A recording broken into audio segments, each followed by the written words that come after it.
Hey, Mike. What? Who's got next?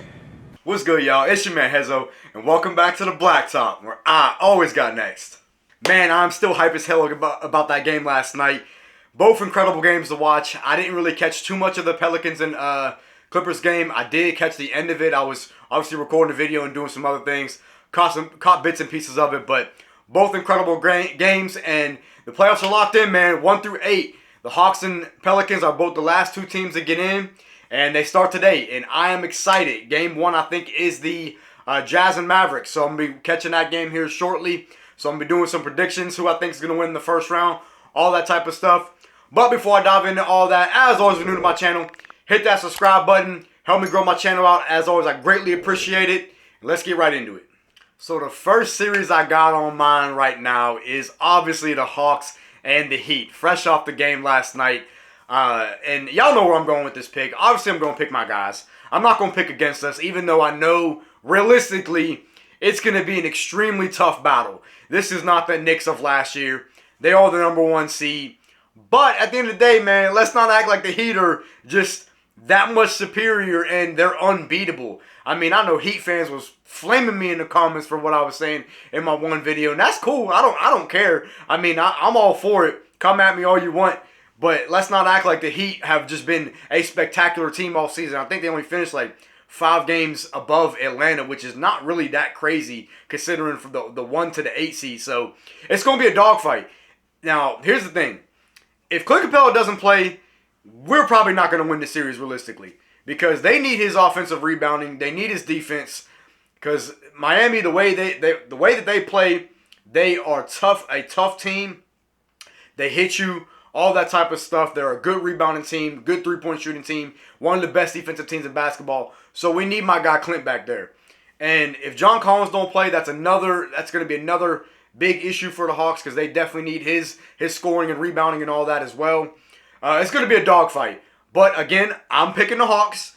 Y'all can call it what you want. I'm obviously a fan of my team, so I'm not going to pick against us. It is what it is. Hawks in 7. So the series that I'm probably most excited for, outside of obviously the Hawks and Heat, is this next series, and that is the Celtics and the Nets. I think this is going to be a battle. I think this is probably going to be the most exciting series of the first round. You got KD and Kyrie versus Tatum and Jaylen Brown.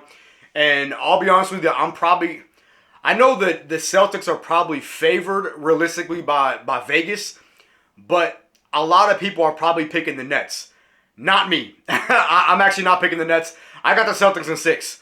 And the reason for that is because of defense. KD and Kyrie can only do so much.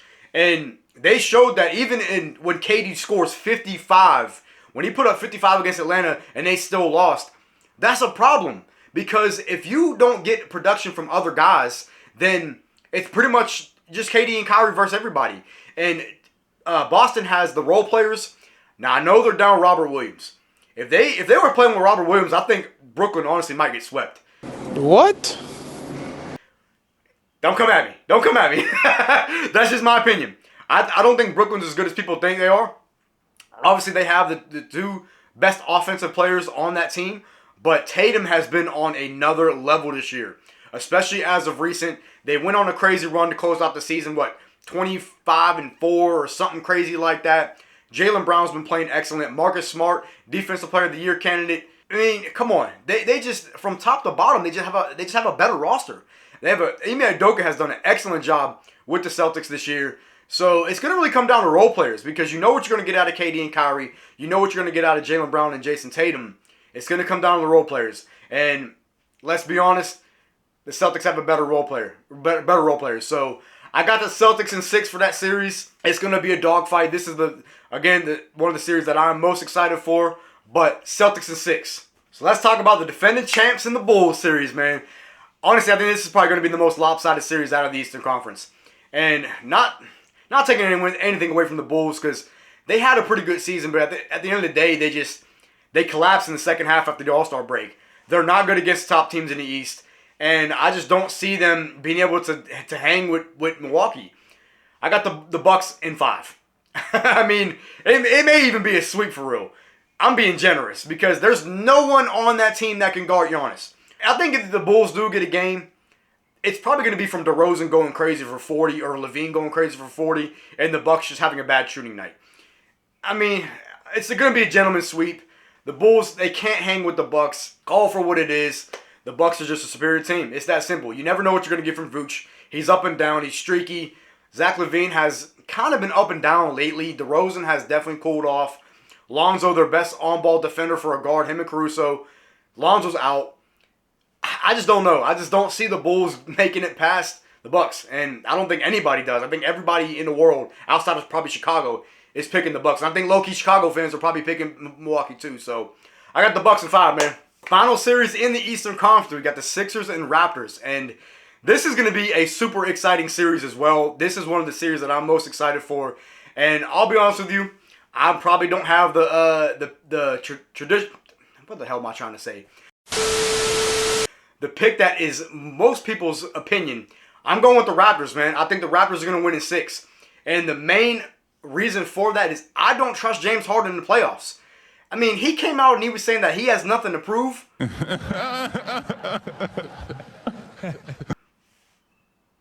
James, my boy, what are you talking about?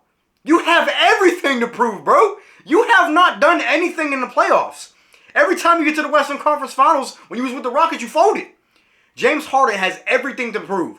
And if they lose to the Raptors in this series, I think it is going to be James Harden's legacy in the playoffs, unless he comes out and just balls out and they still lose, that he's just going to be a choker. And Embiid has to show up. Against the Hawks last year, he did average like 35 or 40 points a game, but he didn't show up in big moments. That was the difference in that series, was he didn't show up in big moments to close out the games. He missed big shots when it mattered. He missed big free throws when it mattered. So when you have two choke artists, yes, I'm calling them choke artists because in the playoffs, they ain't shown me nothing. On the same team, I don't see them winning. Matisse Thybulle can't even play in Toronto because of the vaccination. So Toronto's playing with house money, man. They have nothing to lose. They are playing with house money. I don't see them losing this series because they just have a lot of guys that play well together. Pascal Siakam's an All-NBA player. He should be at least. Scotty Barnes is probably going to be the Rookie of the Year. At least in my eyes, he's Rookie of the Year because he's had the most complete rookie season. Now, Evan Mobley showed me some things last night, but Scotty Barnes has done it for the entire year. He showed me a lot. And they're well coached with Nick Nurse. I just think Toronto they're going to be playing free. They're hot, and I don't know. I got them as the upset pick over the Sixers. I know it's not a crazy upset because it's the 4 and 5 seed, and the 4 and 5 seed is usually the most balanced series and can go either way. But I just don't see Philly getting out of the first round, and I think that with James Harden coming out and saying he has nothing to prove, I think low-key he really doesn't believe that. I got this Raptors in 6. So let's move on to the Western Conference. So the 1-8, we got the Suns and the newly Pelicans in the playoffs. And this is going to be very short. Suns in 4. It's that simple. What else you want me to say? Suns are going to sweep them. Credit to the Pelicans. They showed up last night. They did blow a big lead, and the Clippers came back, and then the Clippers blew a lead. But let's be honest, man. They're not going to beat Phoenix. Suns in 4. Let's move on. So one of the series that I'm most excited for in the Western Conference is this 2-7 matchup between the Grizzlies and the Wolves. And the reason for that is because of all that shit that Patrick Beverley was talking after they beat the Clippers. My boy, you better keep that same energy when you're going up against Ja Morant. Because Ja Morant is going to bring it. The Grizzlies are going to bring it. They were the number 2 seed for a reason. And the Timberwolves, man, they just kind of rubbed me the wrong way after that win. I'm all for being excited. I really am. You got into the playoffs, you have a right to be excited, but there's a way of showing it.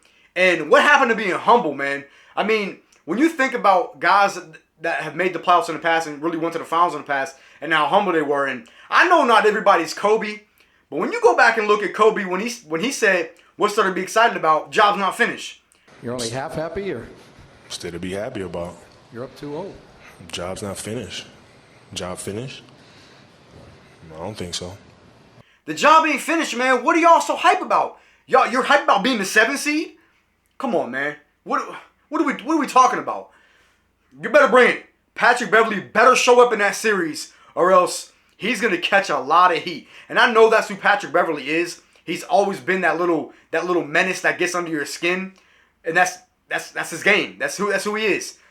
But he better keep that same energy when he's going up against the Grizzlies. Because Cat did not show up against the Clippers in that series, and now he's got to be guarded by Steven Adams. Now, I'm not saying Steven Adams was a great defender, but he's got a big body to put on Cat. Cat ain't just going to post him up like it's nothing. So, I think this is going to be an exciting series. But at the end of the day, the Grizzlies are going to be too much. I got the Grizzlies in 5. So next up, we got the Warriors and the Nuggets. And another exciting series, man. You got the potential MVP and Joker going up against the former MVP and Curry. Now, I know Curry's been banged up. Is he even playing game 1?